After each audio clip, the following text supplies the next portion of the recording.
Okay, we're live. We are live for the third So, time.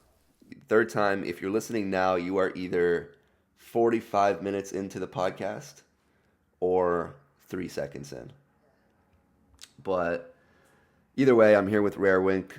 We've been trying to get this podcast audio figured out for a while, but let's just do okay. So, a brief recap, Rare Wink. What kind of music do you take inspiration from? What kind of art have you been inspired by? Yeah, Yeah, just great, general great inspiration. question. Um, we're the first pieces of content that I started to make that really did well were the stop motion animation. So what I do is I just use pencil and paper, and I draw these things. And for example, let's say one of the shots in one of my videos is a guy reaching for a doorknob.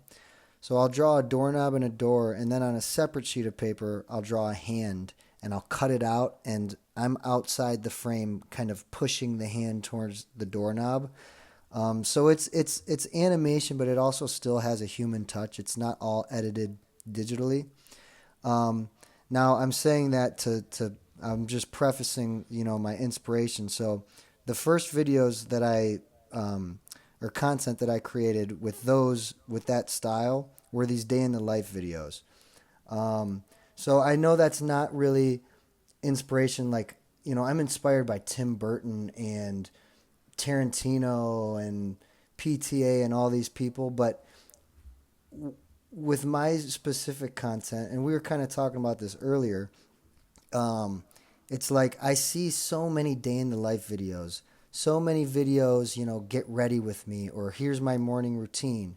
Those are flooding social media right now. And they do well, they perform very well. I mean, that's a very popular avenue to take if you want to become an influencer, is do lifestyle videos. Um, so that was actually my original inspiration for the videos I made. And when I watch a lot of those videos that other people make, like the day in the life stuff, sometimes it's very bleak, and it's just, at 6 a.m. I wake up and then I take a cold shower and then I eat my supplements and blah blah blah. Hmm. So I thought I was inspired to make videos like that, that were more geared towards triggering people to see what I saw in those videos, which is like, routine is amazing and routine is such an integral part of having a healthy lifestyle. But overdoing routine can become kind of dark, to be honest. You're almost losing sight of just, let's go smell this rose when we walk past it. So Yep. that was my original inspiration for those particular videos in my particular page. But my overall goal is to win an Oscar. I want to write and direct an Oscar-winning movie. Um, the I'll never forget it, and I'm gonna sound like an annoying film bro for a second. I promise I'm not. But I remember being 12 years old in my basement, and my uncle, who has really, really good taste in movies and music, he's like, "Hey, dude, I want to show you something." And he showed me Donnie Darko. I was 12. Oh boy. Showed me Donnie Darko, and I never will forget this strange feeling that I had that I've never felt before from watching that. And I want to replicate that and do that. That's what I want from my life. My life's mission is to make people feel stuff for the first time. And that's what, as funny as it sounds, that's what Donnie Darko did for me at age 12. Yeah. So that's a big one. And then just to piggyback off that with some of my drawings, my biggest inspiration, I think the greatest book ever written and made is The Giving Tree by Shel Silverstein. I have it right now. I know you can't see my face, but I have it right here. Hmm. I think it's the most glorious thing ever put on paper. And that's another one. Like my mom, when I was very young, and I'm kind of rambling, but when I was very No, go ahead. young, my parents would take me up to bed and they'd either like read me a story, or I had this huge poster with like 500 Marvel characters, and me and my dad would play I Spy with these Marvel characters. But there was one night, I remember it like this is like this might have been what knocked me into consciousness, dude. Um, Uh, my mom put me up to bed, and no story was read, no I Spy, nothing like that. And I walked down. I had a bunk bed. It was just me, but I just wanted a bunk bed. And I walked down from my bunk bed, and I took The Giving Tree out and read it by myself, and I cried, and it was so beautiful. So in terms of inspiration, there's not many individuals per se that inspire me. Of course there are. My mom is my biggest inspiration. Mm-hmm. But it's moments like the Donnie Darko thing and the Giving Tree thing. It's those moments and like these really, really strong emotions and feelings that overcome me throughout different periods of my life that have made me want to be the vessel for that for other people. Would you say you're very impressionable?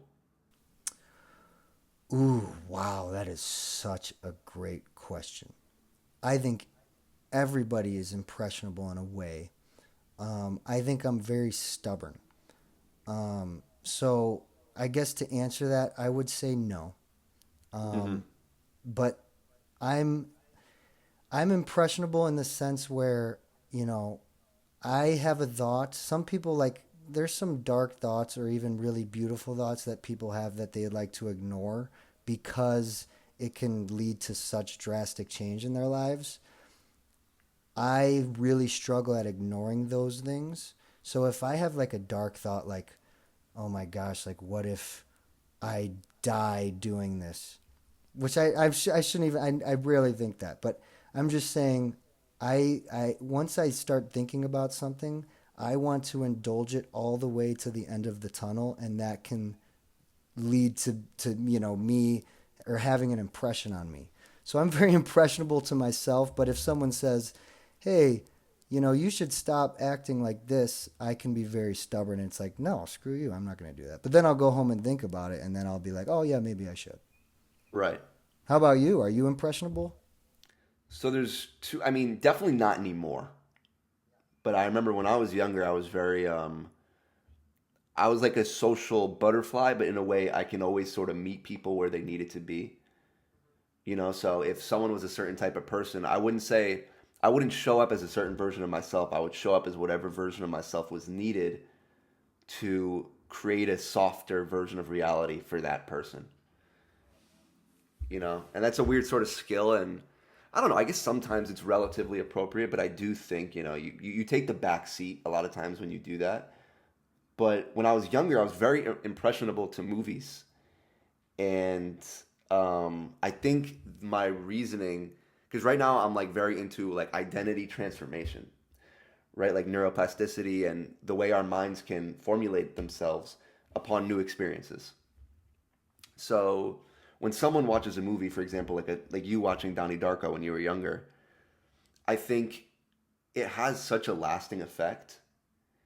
And I think if you're listening right now, what you could sort of gain from that experience that Rare Wink had is that we can't necessarily control, the things that we were conditioned to and exposed to when we were younger. For example, Donnie Darko played a pivotal role in your life and put you on the path that you're on now. And now someone who is a bit older, if they didn't have maybe, I don't know, any type of experience, we can actually condition ourselves even further simply by exposing ourselves to even a new film. So that should offer some hope, I think, to people, is that there even to this day, whether you're 20, 30, 40, 50, even 80 years old, if you open yourself and you don't stay, I guess, shaped and molded to the person that you were before. Open yourselves to the movies that you watch. Open yourself to the music that you listen to, and maybe let it change you if need be. Yes. And in terms of opening yourself up to a piece of work, so I guess I definitely am impressionable because I I want to feel what that piece of work and if any good piece of work doesn't want you to feel anyway, but like I want to feel that.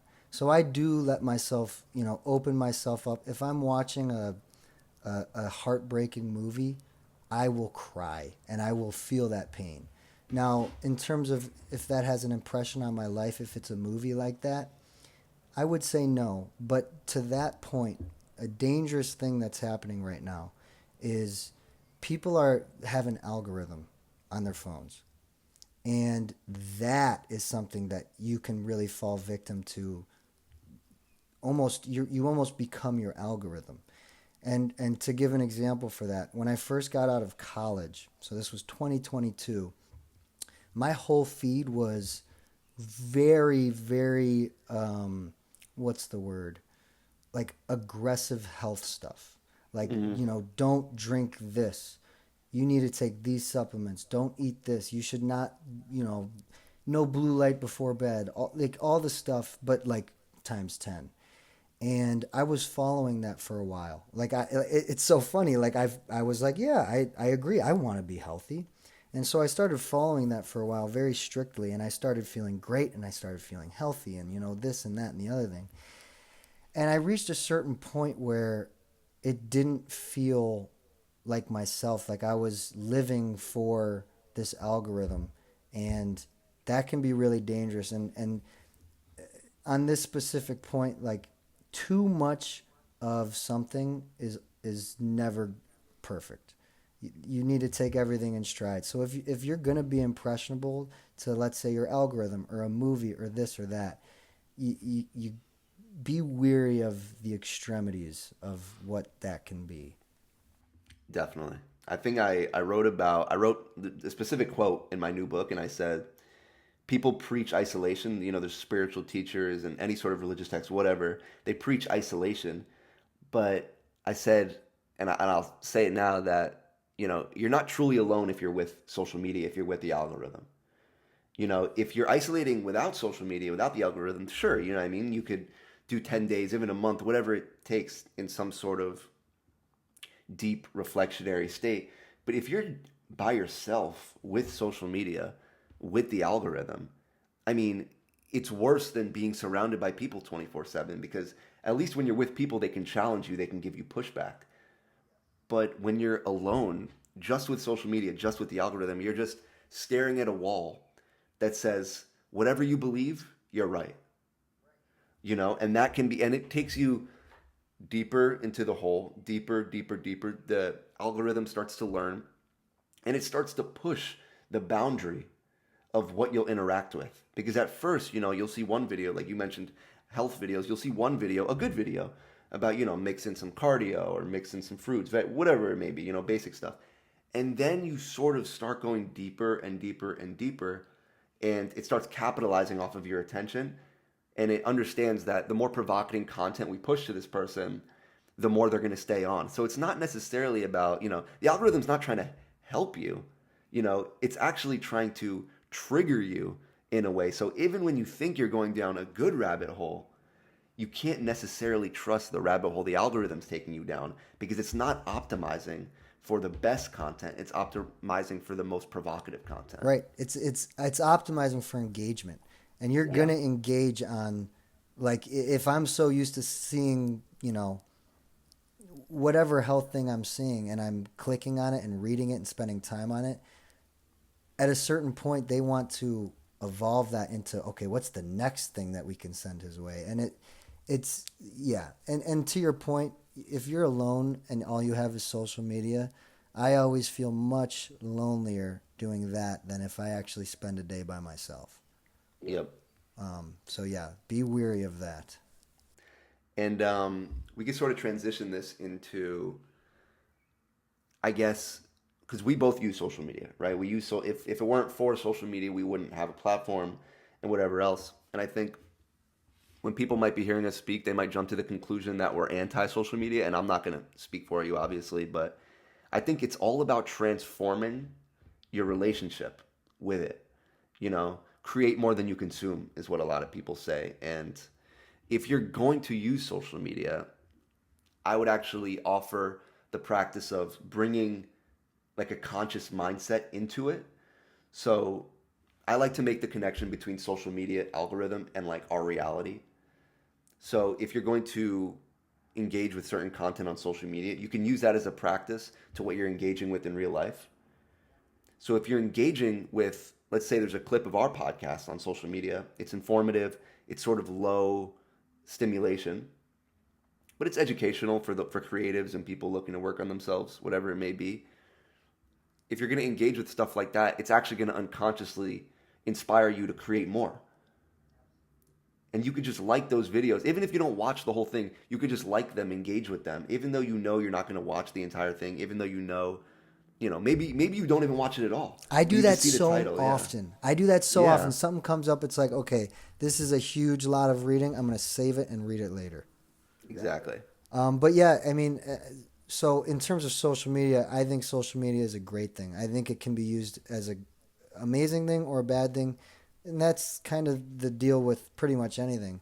But you have the whole world on a screen, and it's important to choose what your diet is, of social media and whatever it may be, media in general. It's important to choose it than let the algorithm choose it for you, because there are so many beautiful things out there to learn. So many. And you got to know what you want to learn.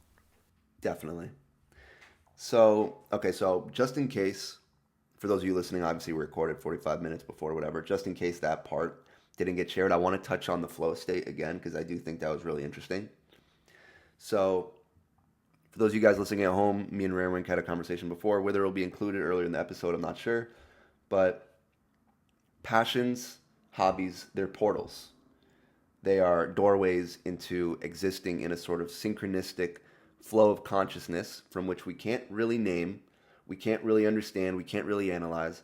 But when we know it, we see it. So, Rarewink, I don't know if you want to maybe give that example again of you creating the Fae series, but maybe just a quick touch on it. Of course, yeah, I would love to. So, yeah, the question is kind of just, a lot of people ask Kinzer, like, how do you know you reach a flow state? And again, we had a whole conversation about this, but I'll tell you my one small example of the many times where I knew in that moment, okay, I am not here. I'm something is, kind of taking over a little bit. And so what it was, I was working on this mini series that I animated called Phase Healing, like Fae as in FAY''S, Phase Healing. And what I do when I make my videos, I make a bullet point list of everything I need to draw, so I know exactly what has to be done once I put pencil to paper. All right, so I was drawing and I was listening. I love listening to ambient, like soundscapes, like vibrational music, stuff that you can meditate to almost. Because it does kind of, and sometimes if you're doing it right, it could trigger like forgetting about time and whatnot and just finding a sense of peace. But I was listening to this music drawing, and this one song came up, and I never heard it, and it was gorgeous. And so I pick up my phone, I look at my phone to see what the song is called, and it was called Fae, F-A-Y, as in Phase Healing. And that's the first time I picked up my phone in probably an hour and a half. And I started crying. It hit me like, oh my goodness gracious. It was a beautiful moment. It felt like, a synchronicity of a large magnitude, at least at that, point in time for me personally. So that's an example I have about reaching flow state. Yeah, and I'll give an example as well. But just to sort of recap on the question, how do I know if I've entered flow state? And the answer, I think we're both saying, is that you don't.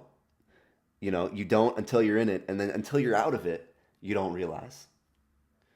So you can't hold on to it like we were saying before. You can't sort of prioritize the feeling or the flow state staying with you. But what you can do is control your reactions to the desire to control that flow state. Yes. And yeah, like one thing we also talked about was in terms of knowing you're in the flow state. There's been so many times, and there will be so many more times in my life where I have felt, somewhere along the lines of flow state, or just feeling like the creative juices are flowing, and I almost am not guiding my hand as I draw. It's just happening automatically.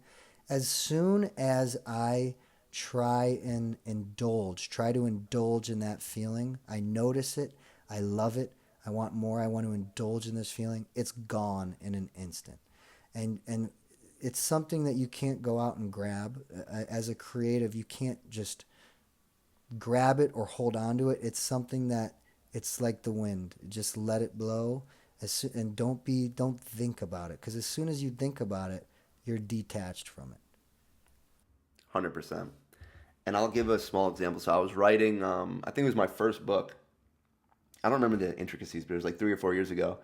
And I remember I was writing on the page, and I was writing about a bird sort of flying onto your windowsill as a sign of synchronicity. And of course, I'm writing it, and I checked the word count, and the word count is at, I think it was like 51,111 words. So it was like 1111. And then I look at the time, and it was 11:11 a.m.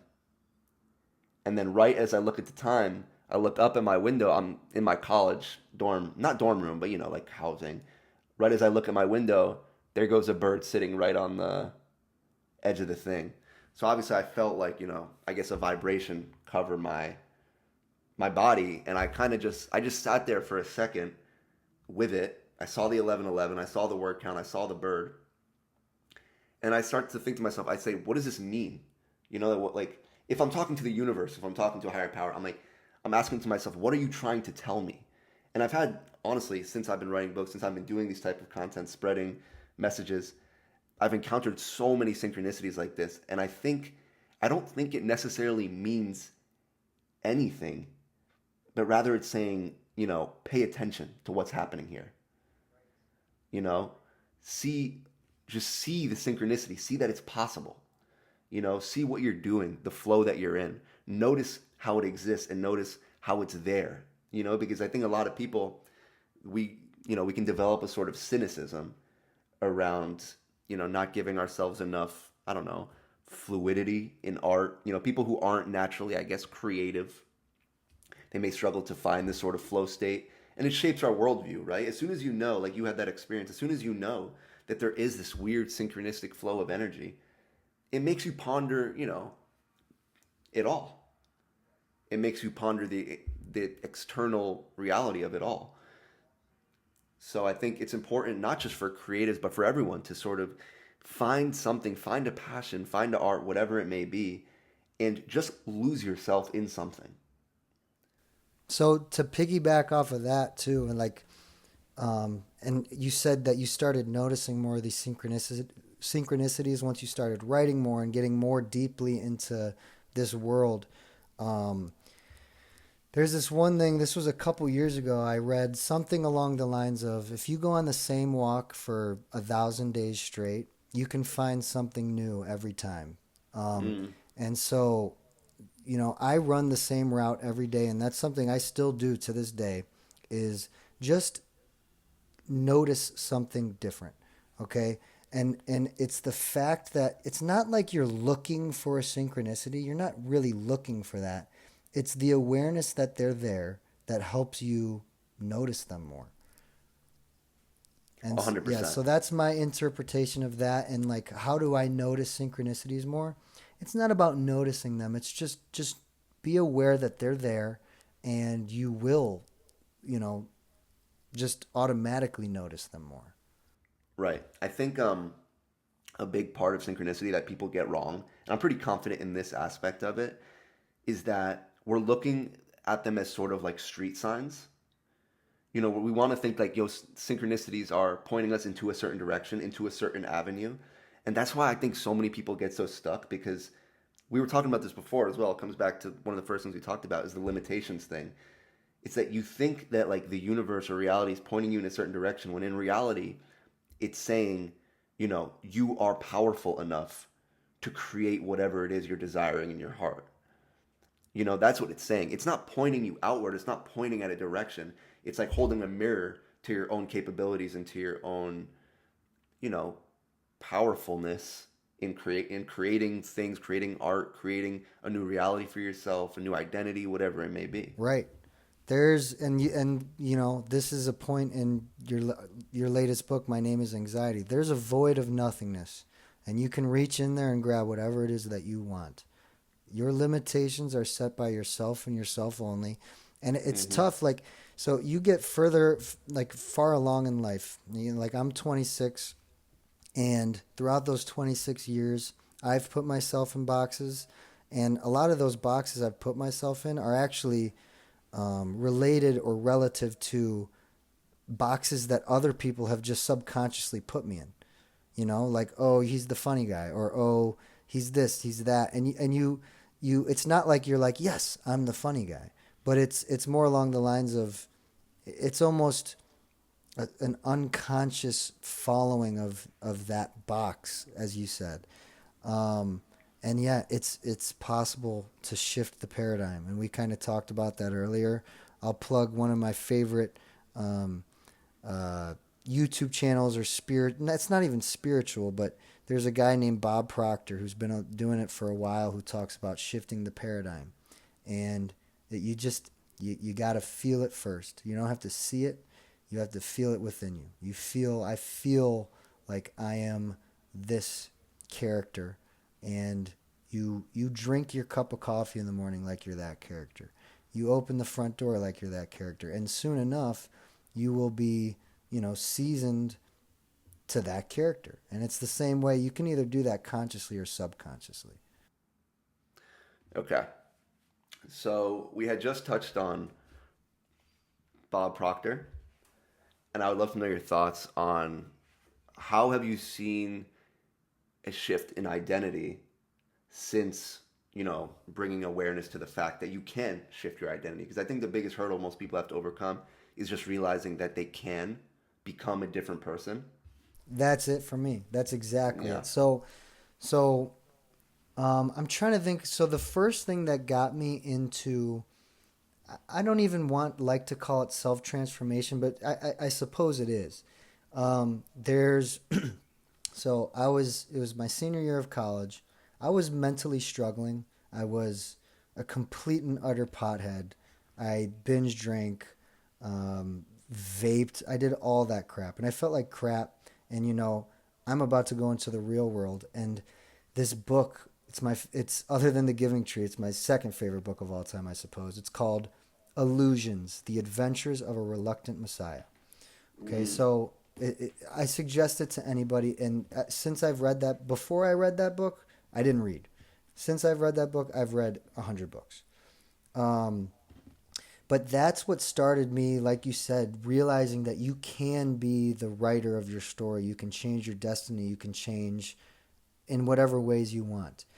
And what I noticed, and like you said, once you realize that, that is the driver of change, because some people just don't realize that. mm-hmm. I started seeking other things like that. So I was seeking out books about Buddhism, about presence and enlightenment and yogis and this and that, meditation. Um, and it's a snowball. So you get a taste.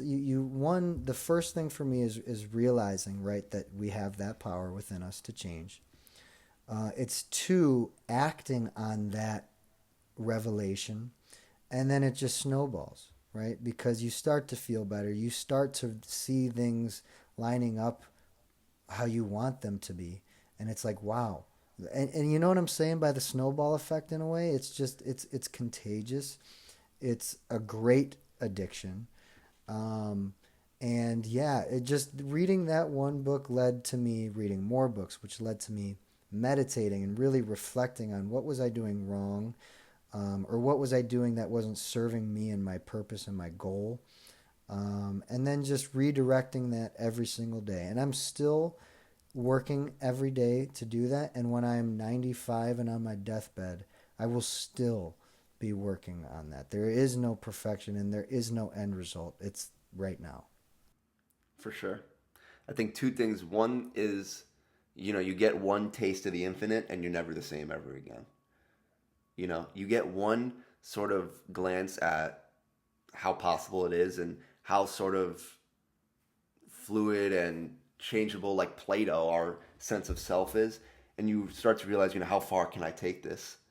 And the curiosity to know who can I become as a result of my own practices, that's a fire in itself that that builds the snowball. I think that's the momentum, is the initial awakening Yes. to the fact that I can become whoever I want. It's a matter of how thoroughly can I practice Absolutely. these things? Absolutely. And like to your point, like I know I've read stories about people who have died and come back and are completely changed. And it's kind of the same ish idea of like people changing after a DMT trip or something like that, where it's like you get a taste of something that is so real, but it's also so not our reality right now. And it's really interesting, and you become curious and you want to bask in that as much as you can. And it's and the thing that I struggle with, not I struggle with, but a lot of people can view this self-help, quote unquote, or this journey to enlightenment, quote unquote, as pretentious. And that's something I struggle with. It's not pretentious, especially if you are interpreting some of these messages in the right way. There's no toxicity about it, and there's no pretentiousness. And I think the closer you get, and of course you'll never get to any sort of crazy like your skin is glowing and you're floating in the night sky, like but the more you learn, the more you realize how beautiful everybody is, and that's how it should be. 100%. That's true. I remember once I read a book. It's called The Autobiography of a Yogi. Oh, I have it right behind me. Dude, that book is. I read that book when I was young, so this is maybe 3 or 4 years ago. Yeah. And this got me into sort of transcendental meditation and exploring states of consciousness. And I think that was the pivotal point for me when I found the balance of like material and spiritual. Because until then, through the second half of my college experience, up until, kind of like very early out of that, it was a snowball effect spiritually. Yeah. So I kept going further, further down the spiritual rabbit hole. And then, I ended up at a meditation Buddhist camp. For how long? This is where the story gets crazy. Not very long. So I'm 3 days in. And, the first 2 days you have off. You meet with the Buddhist monks, whatever else. It was pretty chill. And then the person was like, yeah, so there's 8 hours a day of manual labor, cleaning toilets, dishes, whatever. So I did a day of that. And then, to be honest, I just got this like overwhelming sense of, and part of my French for whoever's listening, but like, what the fuck am I doing? Yeah, right. You know what I mean? Like, and I'm like, obviously I wasn't getting paid. I'm getting, it's one of those you do work in exchange for the experience of it all. I just had this wake up call and I was like, am I doing this because I really want to? Or am I doing this because this is the quote unquote spiritual path that I think is going to bring me enlightenment? And I left. I think 10 minutes after that, I packed all my bags and I left. Good for you. And then I went to the complete opposite side of things. I had a few more drinks than I needed to. I reconnected with some old friends. The opposite side of it. I indulged in the material side of things. And I think from that point I realized, it was never about, just going all the way down, searching for enlightenment in this spiritual aspect. And it's certainly not about accumulating wealth and material possessions. But somewhere in the middle, we can find satisfaction out of our lives. We don't need enlightenment to be okay with our lives. So for both of us, we have passions that we enjoy. We have a path in front of us that we are looking to. And I think, so Autobiography for Yogi, that's what inspired all of it. Because, in the book, he talks about all these mystical experiences and stuff. And it's probably one of my favorite books. But I do give caution when I tell people to read it because I say it's powerful. It can take you out of this life in a way in pursuit of a higher spiritual life. And I think it's worth walking that path for a little bit and seeing how much it resonates. And then eventually, I think most people probably eventually come back down to earth. Bills need to be paid. Yeah, right. Real Real life gets in the way. but to me, like in this whole conversation, in terms of autobiography of a yogi, you read that and other books alike, and you understand or at least believe that there is some great mystery, and I do believe there is. There absolutely is, and it's not about finding out what that great mystery is. It's putting in effort to, I don't know, to understand it and to, it's, this is the most cliche thing ever, but it's the journey. It's not the destination. And the reason, it's funny, the reason I read that book was, so I'm assuming you know George Harrison of the Beatles. Oh yeah, yeah, yeah. He made my favorite album of all time, and his favorite book is Autobiography of a Yogi. I think I did know that for some reason. Yeah, it's on the back, like it says George Harrison likes this book. I don't even know where I was going with that. That's why I ended up reading it. But yeah, like it's just the most wonder is probably the most powerful state, I think, in my own opinion. If I had to pick one, it's wonder. And that's, I'm not talking about, stress. I'm not talking about like questioning. It's a big, beautiful wonder. And I think that is the driver of everything. And those kinds of books, like Autobiography of a Yogi, it makes you wonder. And that is a driver of change. 100%. I think for those listening, I've always had this quote in my mind. If I can imagine the universe saying anything, there's a couple things. But if I can imagine the universe or a higher power saying anything, it would say, quote unquote, aren't you curious? Aren't you curious about what's possible? Just because you were told something, aren't you curious if they're right? Aren't you curious about what's going on here? And I think we should explore that, not necessarily only through what people tell us, but through lived experiences. What can you feel as a result of that curiosity? Yes. And to your story about going to the monk retreat or whatever it is, and then coming back home and having one too many drinks and this and that. Mm-hmm. To me, that's the healthiest thing to do. Like you said, experience is the ultimate teacher, and I would never promote harming your body or in any way or taking bad drugs at all, actually. But I'm just to a much less aggressive standpoint. It's you don't want to be stapled to one side of it. You need to learn from both, because if you just go on the beautiful spiritual path, you could become kind of jaded to the fact of or lose that sense of reality that many people have. I don't even know what I'm trying to say by all this, but wonder, man, just wonder.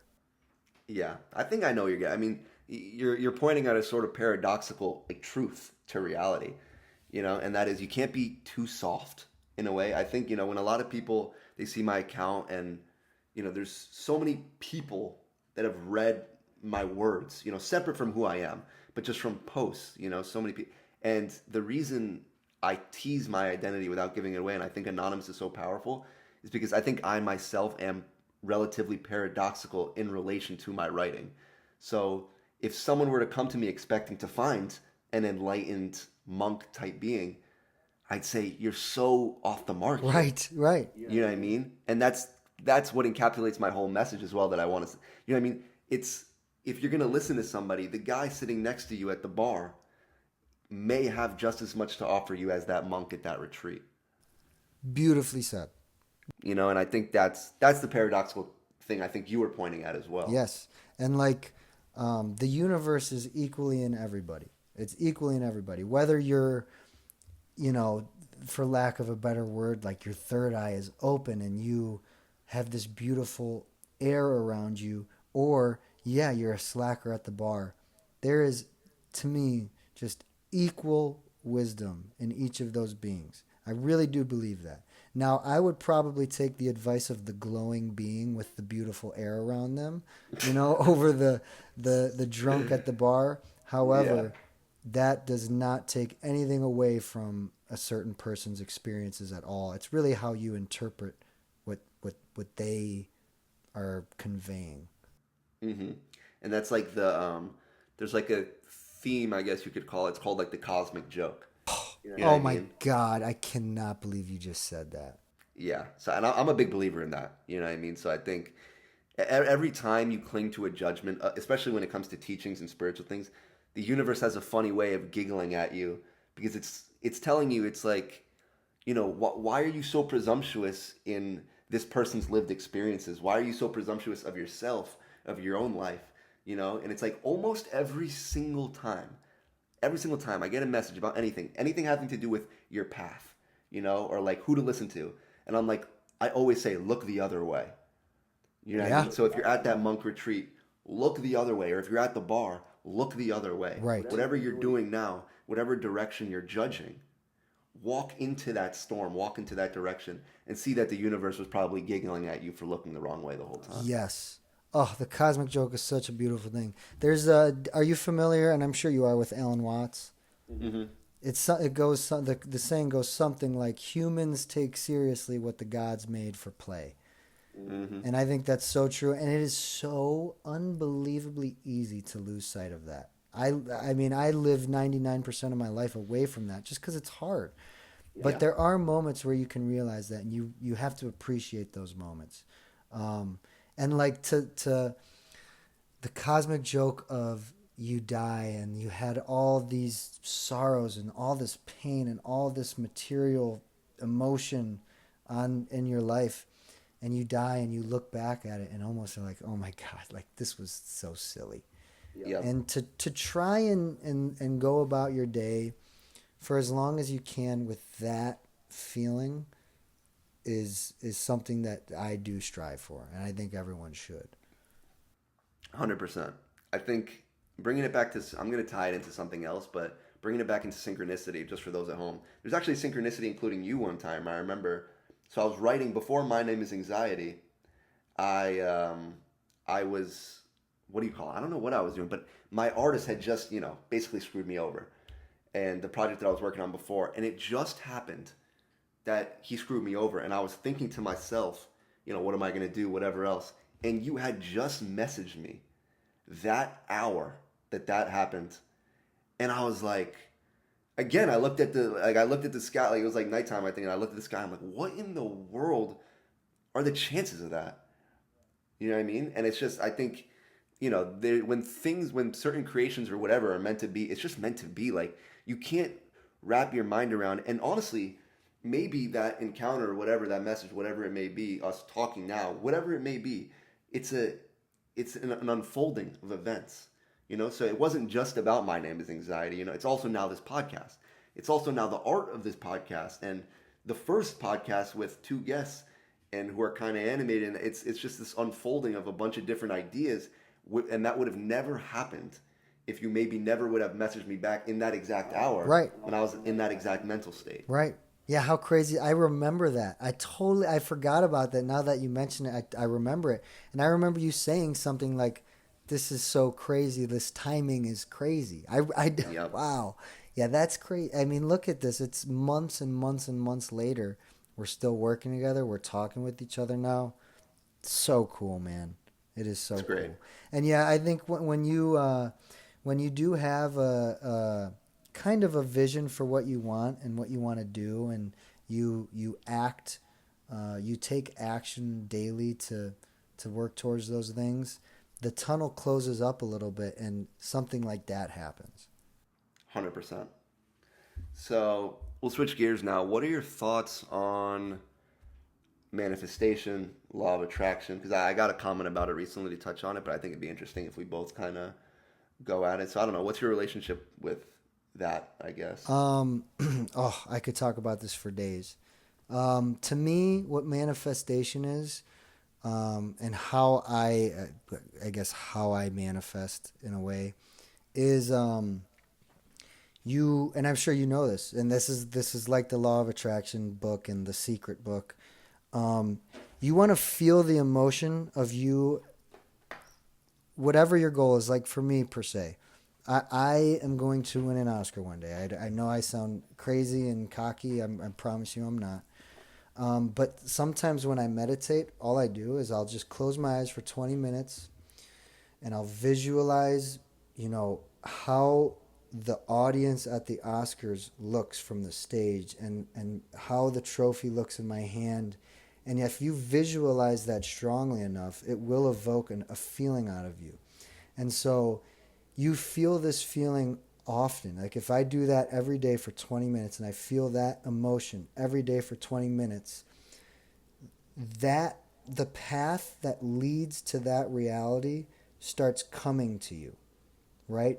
So that's my take on it. I could talk about it more, but I'd like to hear what you have to say.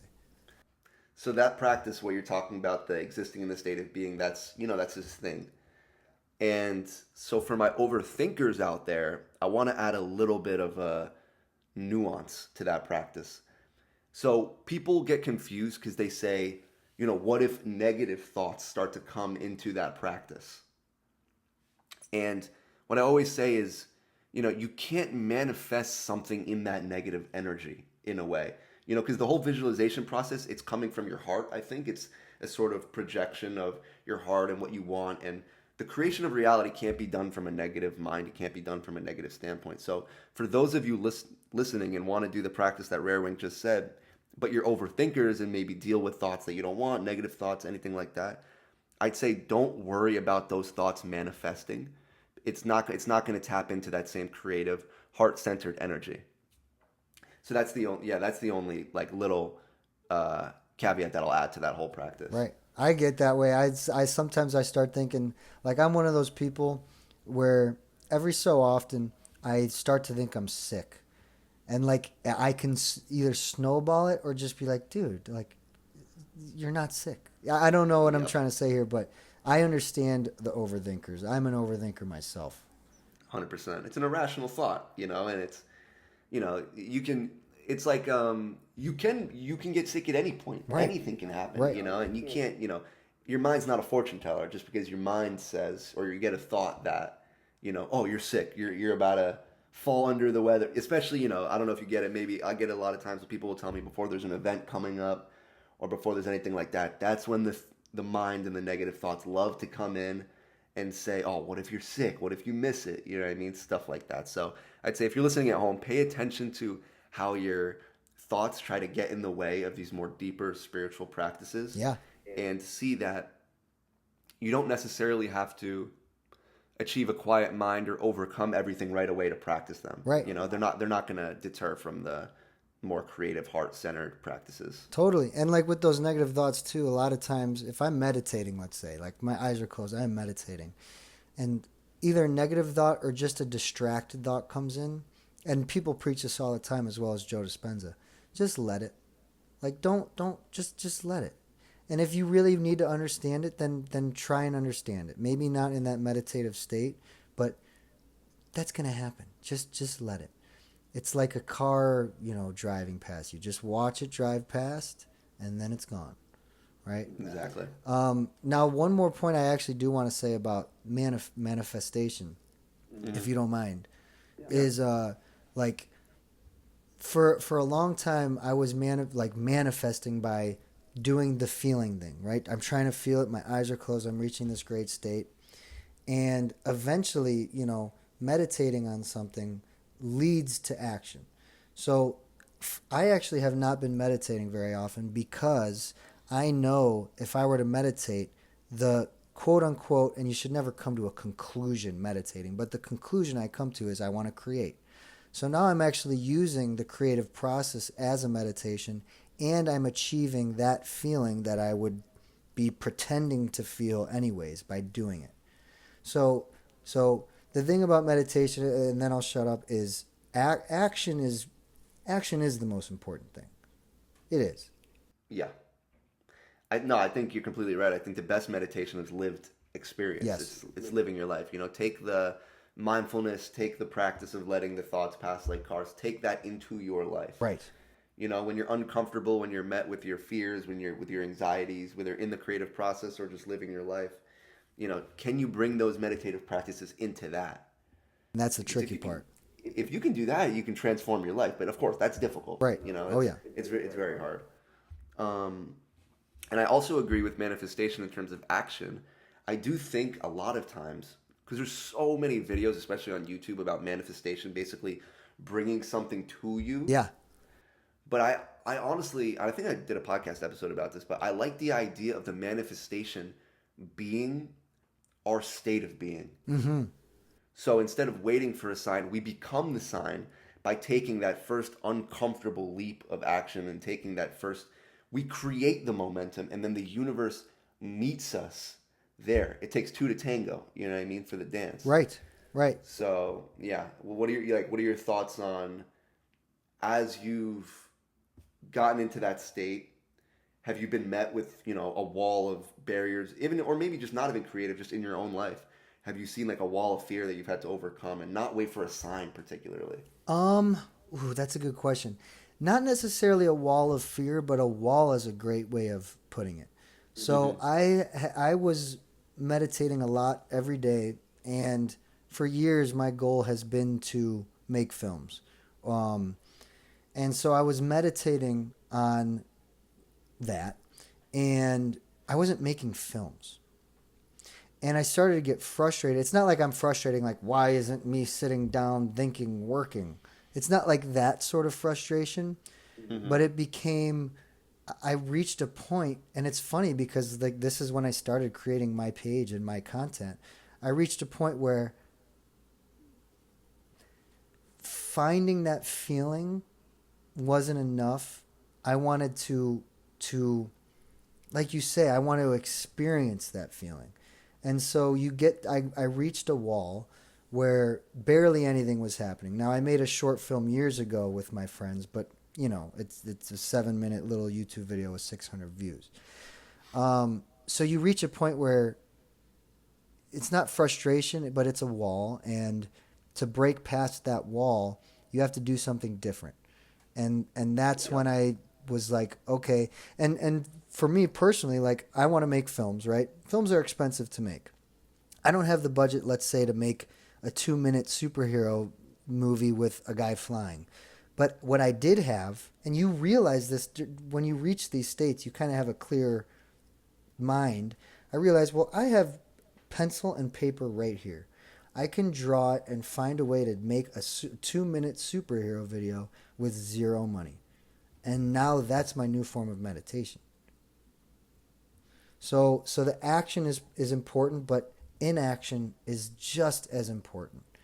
Inaction is so important because inaction leads to the wall that you break down with action. Right. Both ends of the spectrum again. And I think we were talking about the flow of consciousness before, and I think there's an important difference. When we meditate and we experience awareness, those thoughts passing, those emotions passing, that's very peaceful, but that can also be a trap as well for inaction. And I think consciousness as like a raw form of flowing energy is like this kid who's like high on sugar and wants to experience everything. Yeah, right. So like when you trap that flow of energy and not allow yourself to actually experience life, that's when frustration builds. And it's not frustration with anything. You can't point your finger on it, right? It's like the type of frustration where you're like, I'm just in a bad mood. Yeah. I'm just in a pissy mood. And sometimes if you investigate the areas of your life or your path, you'll see I'm just not living enough. Right. Like I'm not satisfying something inside of me. It's okay to experience life so much to the point where you're like, wow, like I now need time for myself. Yeah. I now need to ground myself. And that's okay. I think a lot of people, there's not enough of that. Yeah. Yeah, the goal is to not the goal, but I find myself, playing tennis with those two things. Yeah.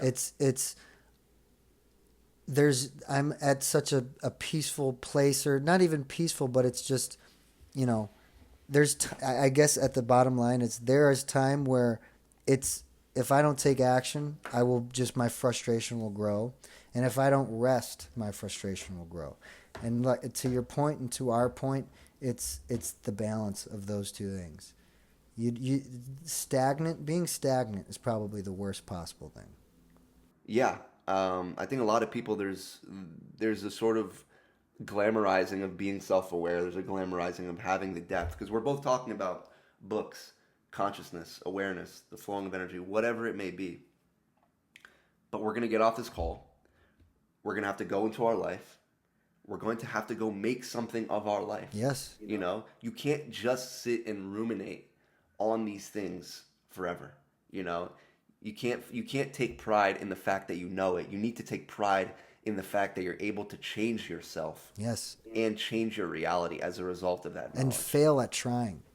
Yes. Fail as many times as you possibly can. Yep. It's really important. And another thing to your point is, I think one of the most toxic, I guess, things that you could do when it comes to spiritual enlightenment and just the journey of that is to put it on a pedestal as something that you want to attain. Because, like whoever said it, I should know, but it's something along the lines of attachment is the root of all suffering. And I kind of mend attachment and desire together. Like if the point of this, of you having wonder, of you wanting to learn more, is a desire that you have or a point that you want to reach, I do think that kind of ruins the point. Just enjoy it. Just enjoy learning, enjoy failing, enjoy succeeding. And yeah, dude, look at the sky. You know what I'm saying? Look at the trees. And they're just there all the time. And don't take it all too seriously. You know, you gotta learn to let go, because and if you don't let go, your nervous system will tell you, and your inner state will tell you. You know, it'll say you're holding on too tight. Right. You know, it can all end tomorrow. Don't forget. You know, that's kind of the point of it. So it's like, especially there's going to be a lot of young adults listening to this episode as well, and they're probably going to find a lot of enjoyment out of listening to us talk about consciousness and all this stuff. And I think both of us, what we're getting at is we can't stress enough that if you don't allow yourself to actually go and put effort into living your life, you know, go and inconvenience yourself. You know, you quitting your job to pursue this, that was of great inconvenience. Yeah. It was very uncomfortable probably, and you had to overcome those walls, and still both of us are living now at a point of uncertainty because there is reliability only on our own self. Right. You know, so I think for those of you listening, don't get too comfortable with the ideas of consciousness, with the ideas of awareness, and get used to difficult things, and see that part of becoming an adult, and not just an adult, but a functioning, happy adult, is learning to inconvenience yourself for the things that you want. Yes. Don't be afraid of change. Don't be afraid of that. And I also want to say, and I know that you feel the same way, you know, we're talking about all this stuff. I know, at least me, I am no pro, and I struggle all the time. I don't know any more than the person that's listening to this right now. I really don't. Mm-hmm. I can only speak on my experiences, and the one thing I can say is I do make an effort, and I have been making an effort. And that's the one thing I can stand on is, you know, I've experienced a lot of hard, you know, I quit my job in the middle of a meeting, and much way harder things than that. And that's what you need to learn from. And you should never feel like you're there. You should never feel like you're there. 100%. I think my entire motto of this whole thing is one student passing their notes to another student. Yeah, right. You know, yeah. We're all looking at the whiteboard. We're all looking at all these teachers trying to figure out how to do it. And it's that same boring, you know, regurgitating lesson of it's got to be your own lessons. It's got to be your own experiences. That's what it is, though. No one's going to do the heavy lifting for you. No one's going to change your identity for you. No one's going to observe those thoughts and emotions for you. It's got to be all you, and it's got to be, you know, your entire lived experience that's actually going to be the greatest teacher of it all. Yes, absolutely. So everyone who's watching on YouTube, thank you for watching, and make sure to like and subscribe, and we'll collaborate on that YouTube video. I think you could do that on YouTube now. Oh, no way. Yeah, I think so. Okay, perfect. So Rare Wink's channel will be there, and if not, I'll put it in the description.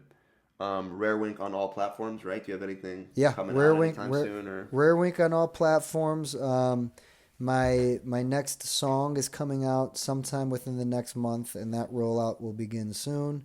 And then other than that, just stay tuned. I have so many different things coming. In August, me and my friends are shooting another live-action short film called A Slice of Kevin. It's going to be so awesome. So yeah, just stay tuned. A lot of cool stuff coming. Awesome. And for those of you listening on Spotify, of course, thank you for listening. And yeah, I'm sure Rare Wink will be back, so you guys don't have to worry about that. But other than that, we'll see you guys in the next one.